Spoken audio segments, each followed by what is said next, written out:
Pourquoi la carte du Tour de Science, ça ressemble à ça? Eh bien, c'est une élaboration qui est loin d'être au hasard, mais laissez-moi vous expliquer.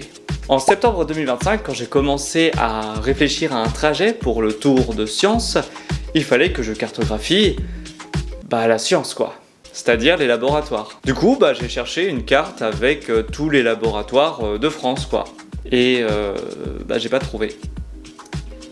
Voilà. J'ai donc cherché une carte plus régionale et j'ai trouvé cette cartographie faite par Campus France.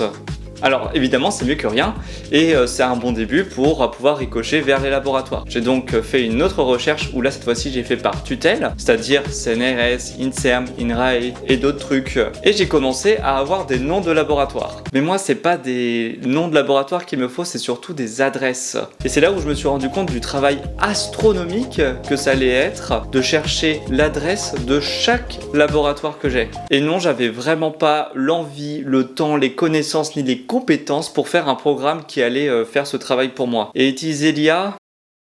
Et c'est là où, en continuant à chercher des listes de labos, que je suis tombé sur Scanner. Scanner, c'est un outil fait par le ministère de l'Enseignement supérieur et de la Recherche qui consiste à lister les structures privées et publiques qui sont en lien avec la recherche et l'innovation. Et la chose qui est absolument merveilleuse, c'est un peu trop peut-être, c'est qu'il est possible de faire des exportations des données. Ce qui est très bien. Très bien. Le tout sous un format CSV qui est facilement convertible en un tableur Excel. Et moi, j'aime les tableurs Excel. Bon, il faut nettoyer un peu les données parce que les caractères spéciaux c'est pas tout à fait ça, mais sinon ça va. Et maintenant que j'ai cette liste avec les adresses des laboratoires, il fallait que je mette tout ça sur une carte. Alors non, je n'allais pas aller sur Google Maps et ajouter chaque adresse dans mes favoris, ça aurait été un peu long et fastidieux, et il y a quelque chose de bien mieux que Google Maps. Il y a Google My Maps.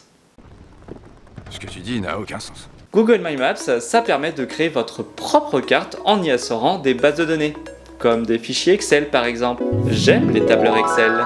J'envoie donc les données que j'ai extraites de Scanner pour les implémenter directement dans Google My Map, et là je me rends compte qu'il manque des labos. Genre il manque le labo de Compiègne quoi, là où j'ai fait ma thèse. Et le problème c'est que les exportations Scanner sont limitées à 1000 résultats, et que des structures de recherche, il y en a plus de 3500. Du coup avec les filtres proposés directement dans l'outil Scanner, j'ai refait des exportations mais cette fois-ci région par région, pour être sûr de rien louper. Normalement il n'y a rien entre les régions, ça devrait aller. J'ai renettoyé à nouveau toutes les données, et j'ai compilé tout ça dans un gros fichier Excel. Que j'ai dû redécouper parce que Google My Map est limité à 2000 adresses par fichier Excel qu'on lui envoie. Mais c'est pas grave, on va y arriver hein. Mais bon, j'ai enfin ma carte avec la liste des laboratoires, on peut enfin commencer à tracer le chemin. Le chemin que nous traçons. Pour ça, j'ai fait un premier tracé qui suivait les grandes pistes cyclables indiquées par France Vélo Tourisme et qui passait par un maximum de laboratoires. Et ça a donné ça. Et vient la question fatidique, ça prend combien de temps de faire tout ça? Parce que moi j'ai jamais fait de voyage à vélo, en tout cas pas si long, et je m'y connais pas du tout quoi, très honnêtement. Du coup j'ai cherché des retours d'expérience sur des voyages à vélo pour savoir à peu près combien de kilomètres sont faits généralement par les gens, et ça tournait autour des 60, 80, voire 100 km par jour. Et j'avais fait un trajet Nice-Cannes qui fait environ 35 km, et c'était vraiment très tranquille. Vraiment. Du coup je me suis dit vas-y, partons sur 100 km. Mais d'abord il faut tester. C'est pour ça que j'ai fait le trajet Nice-Draguignan qui fait environ 100 km, ça tombe bien, et j'ai pas réussi. Voilà. Enfin, j'ai pas réussi, c'est Val qui a pas réussi. In the end, what matters? En effet, le tracé que j'avais fait par GeoVélo m'a fait passer par des itinéraires avec des pentes, des dénivelés de dingue. Ouais, parce que même en vitesse 1 et en moteur maximum, à la fin, le vélo, c'est moi qui l'ai poussé à bout de bras, quoi. Nothing, right? J'avais fait 80 km, j'étais au milieu de nulle part, Et du coup, j'ai cherché quelqu'un pour m'emmener à la ville la plus proche. Hein. Et je suis tombé sur un gars super sympa. Il m'a pas emmené jusqu'à la prochaine ville parce que c'était un peu loin. Mais en fait, il m'a déposé en haut de la vallée. Et après, j'ai juste fait la descente jusqu'à atterrir à Calas. Et de là, c'est une amie de Draguignan qui est venue me chercher avec sa voiture pour me ramener à Draguignan et me déposer à la gare pour que je puisse rentrer à Nice. Merci Charlotte. De cet essai, j'ai appris plusieurs choses. La première, c'est qu'il y a des gens formidables qui m'entourent. Et c'est pas rien. Ensuite, que 100 km, c'est beaucoup trop pour Val. Surtout avec du dénivelé. So you make it for yourself. Et surtout que 100 km, c'est environ une journée complète de vélo. Et à ce niveau-là, c'est plus un voyage, c'est une course.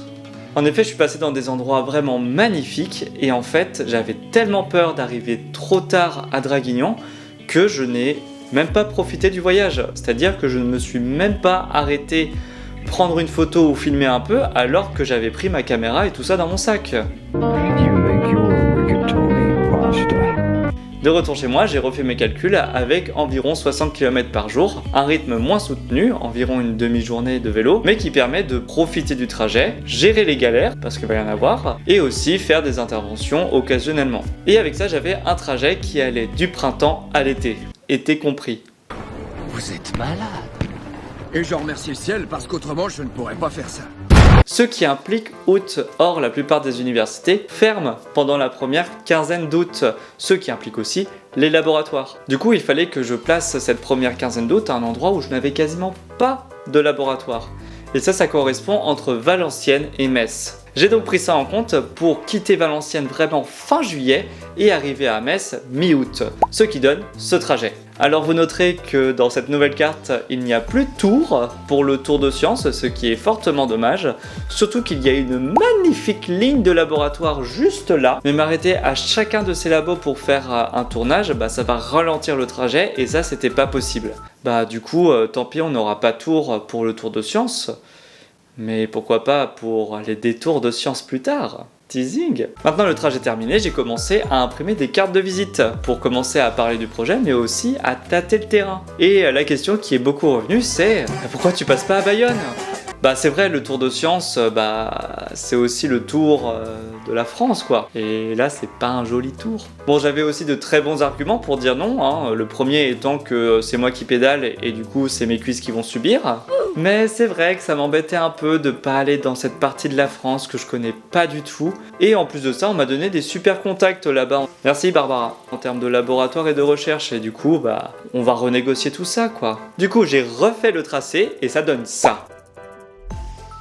Pour ces deux dernières cartes, il fallait que ce soit représenté de manière un peu plus sympa. Du coup, j'ai tout redessiné le trajet sur Krita, un logiciel de dessin, avec un trait égal 1 mois, ce qui permet de savoir où je suis à peu près. Du coup, vous pouvez savoir facilement où je suis en mars, avril, mai, juin, juillet, août, septembre et octobre. Alors c'est pas parce que c'est dessiné et que c'est joli que c'est figé dans le marbre, loin de là, même si honnêtement j'aimerais bien. Parce que pas plus tard que le 1er janvier, la veille où j'avais fini la précédente carte, c'est un ami, merci Noah, qui m'a indiqué que son laboratoire était ouvert pendant la première quinzaine d'août. Et ce laboratoire est à Reims. Et entre Valenciennes et Metz, 15 jours, ça laisse le temps de faire un projet à Reims, quoi. Du coup, c'est parti pour rajouter Reims au Tour de Science. Ce qui donne cette carte.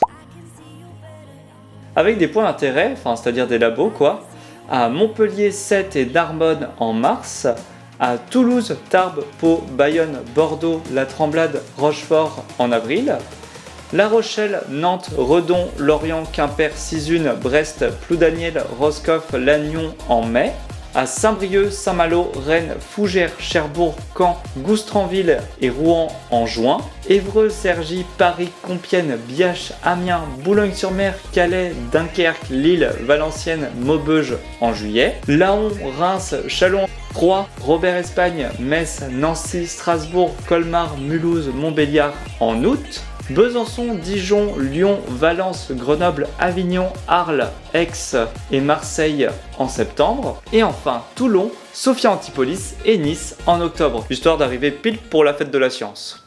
Tout ça pour dire que même si le voyage est construit, il peut varier légèrement. Mais ne vous inquiétez pas, je vous tiendrai informé soit dans les visuels, soit dans les posts ou les vidéos qui sortiront. Je vais essayer de voir si je peux pas mettre quelque chose aussi dans la description de cette vidéo où vous aurez accès à soit une carte, soit un fichier Excel disponible. Je suis en train de regarder ça. Aussi, si je n'ai pas mentionné un lieu dans le tracé et qu'il y a un laboratoire ou quelque chose d'intéressant à aller voir et du coup filmer, n'hésitez pas à me le dire, soit sur LinkedIn ou Instagram ou directement dans les commentaires de cette vidéo. En plus, ça fait tourner le référencement, tout ça, c'est sympa. Sur ce, je vous tiens au courant pour la carte, vous connaissez un peu le trajet de manière générale, et surtout, restez attentifs, car la science est partout.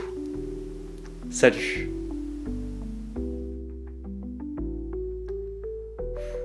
On sent qu'il y a de la fatigue à la fin, c'est... En même temps qu'il y a l'idée de tourner à 23h30 quoi.